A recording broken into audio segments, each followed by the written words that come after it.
Chapter 18. Hi again. Great to see everybody. I hope you all are enjoying the story. Brian worked around the tail of the plane 2 more times, pulling himself along the stabilizer and the elevator, but there simply wasn't a way in. Stupid, he thought. I was stupid to think I could just come out here and get inside the plane. Nothing is that easy. Not out here. Not in this place. Nothing is easy. He slammed his fist against the body of the plane, and to his complete surprise, the aluminum covering gave easily under his blow. He hit it again, and once more it bent and gave, and he found that even when he didn't strike it but just pushed it, it still moved. It was really, he thought, very thin aluminum skin over a kind of skeleton, and if it gave that easily, he might be able to force his way through. The hatchet. He might be able to cut or hack with the hatchet. He reached to his belt and pulled the hatchet out, picked a place where the aluminum gave to his push, and took an experimental swing at it. The hatchet cut through the aluminum as if it were soft cheese. He couldn't believe it.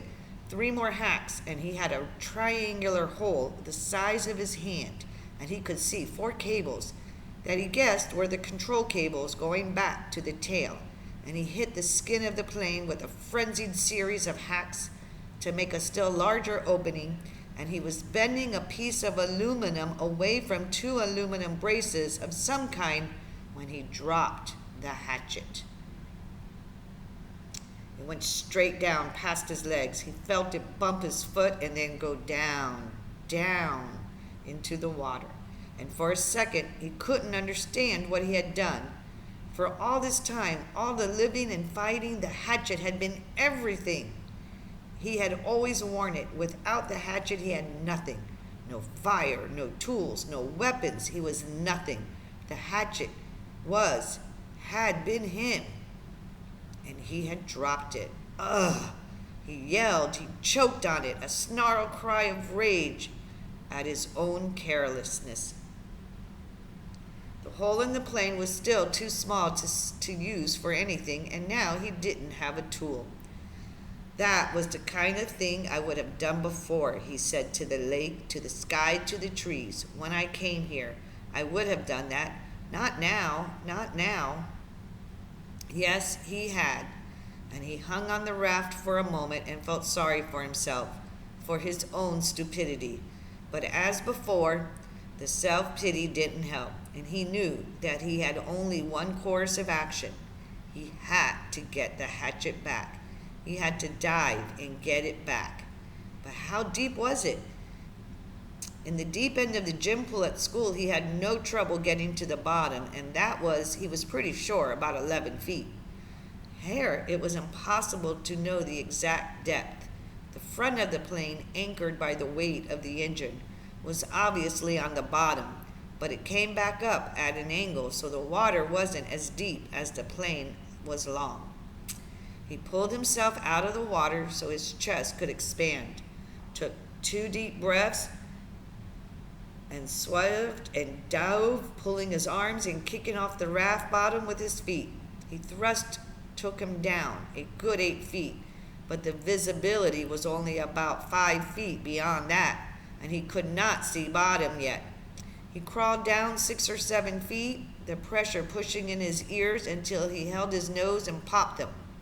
And just as he ran out of breath and headed back up, he thought he saw the bottom, still 4 more feet below his dive. He exploded out of the surface, bumping his head on the side of that elevator when he came up, and took air like a whale, pushing the stale air out until he wheezed, taking new in. He would have to get deeper yet and still have time to search while he was down there. Stupid, he thought once more, cursing himself. Just dumb. He pulled air again and again, pushing his chest out until he could not possibly get any more capacity, then took 1 more deep lunge, full-wheeled, and dove again. This time he made an arrow out of his arms and used his legs to push off the raft. All he had in his legs to spring, snap, and propel him down. As soon as he felt himself slowing a bit, he started raking back with his arms at his side like paddles and thrusting his legs like a frog. And this time he was so successful that he ran his face into the bottom mud. He shook his head to clear his eyes and looked around. The plane disappeared, and out, down in front of him. He thought he could see the windows, and that made him think again of the pilot sitting inside, and he forced his thoughts from it. But he could see no hatchet. Bad air triggers were starting to go off in his brain, and he knew he was limited to seconds now. But he held for a moment and tried moving out a bit, and just as he ran out of air, knowing that he was going to have to blow soon, he saw the handle sticking out of the mud. He made one grab, missed, reached again, and felt his fingers close on the rubber. He clutched it, and in one motion slammed his feet down into the mud and powered himself up. But now his lungs were ready to explode, and he had flashes of color in his brain, explosions of his colors, and he would have to take a pull of water taken to his lungs, and just as he opened his mouth to take it in, to pull in all the water to the lake, his head blew out of the surface and into the light. It was as if a balloon had exploded. Old air blew out of his nose and mouth, and he pulled new air in again and again. He reached for the side of the raft and hung there just breathing until he could think once more, the hatchet clutched and shining in his right hand. All right, the plane. Still the plane. He went back to the hole in the fuselage and began to chop and cut again, peeling the aluminum skin off in pieces.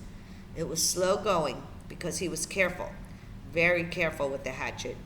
But he hacked and pulled until he had opened a hole large enough to pull his head and shoulders in and look down into the water. It was very dark inside the fuselage, and he could see nothing. Certainly no sign of the survival pack. There were some small pieces and bits of paper floating on the surface inside the plane, and dirt from the floor of the plane that had floated up, but nothing substantial. Well, he thought, did you expect it to be easy? So easy that way? Just open her up and get the pack, right? He would have to open it more, much more, so he could poke down inside and see what he could find. The survival pack had been a zippered nylon bag, or perhaps canvas of some kind, and he thought it had been red, or was it gray? Well, it didn't matter. It must have been moved when the plane crashed, and it might be jammed down under something else. He started chopping again, cutting the aluminum away in small triangles, putting each one on the raft as he chopped. He could never throw anything away again, he thought, because they might be useful later. Bits of metal, fish arrowheads, or lures, maybe. And when he finally finished again, he had cleaned away the whole side and top of the fuselage that stuck out of the water, had cut down into the water as far as he could reach, and had a hole almost as big as he was, except that it was crossed and crisscrossed with aluminum. Or it might be steel, he couldn't tell. Braces and formers and cables, it was an awful tangled mess. But after chopping some braces away, there was room for him to wiggle through and get inside. He held back for a moment, uncomfortable with the thought of getting inside that plane. What if the tail settled back to the bottom and he got caught and couldn't get out? It was a horrible thought, but then he reconsidered. The thing had been up now for 2 days, plus a bit, and he had been hammering and climbing on it, and it hadn't gone back down. It seemed pretty solid. He eeled in through the cables and formers, wiggling and pulling until he was inside the tail, with his head clear out of the surface of the water and his legs down on the angled floor.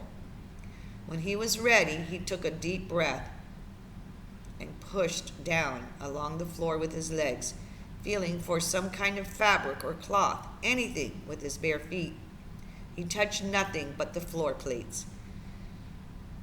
Up, a new breath, then he reached down to the formers and underwater and pulled himself beneath the water his legs pushing down and down almost to the backs of the front seats, and finally, on the left side of the plane, he thought he felt his foot hit cloth or canvas.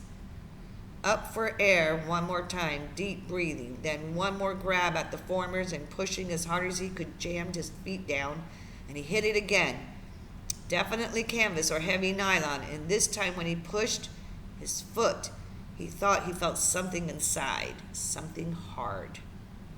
It has to be the bag. Driven forward by the crash, it was jammed into the backs of the seat and caught on something. He tried to reach for it and pulled, but didn't have the air left and went up for more. Lungs filled in great gulps. He shot down again, pulling up the formers, and he was almost there. When wheeling down head first, he grabbed at the cloth. It was the survival bag. He pulled and tore it to loosen it, and just as it broke free and his heart leaped to feel it rise, he looked up above the bag, and the light coming through the side window, the pale green light from the water. He saw the pilot's head, only it wasn't the pilot's head any longer. Oh. The fish. He never really thought of it, but the fish he had been eating all this time, had to eat too. They had been at the pilot all this time, almost 2 months. Nibbling and chewing, and all that remained was the not quite clean skull, and when he looked up, it wobbled loosely.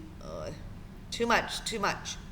His mind seemed in a horror, and he slammed back and was sick in the water, sick so that he choked on it and tried to breathe water, and could have ended with the pilot where it almost ended when they first arrived, except that his legs jerked. It was instinctive.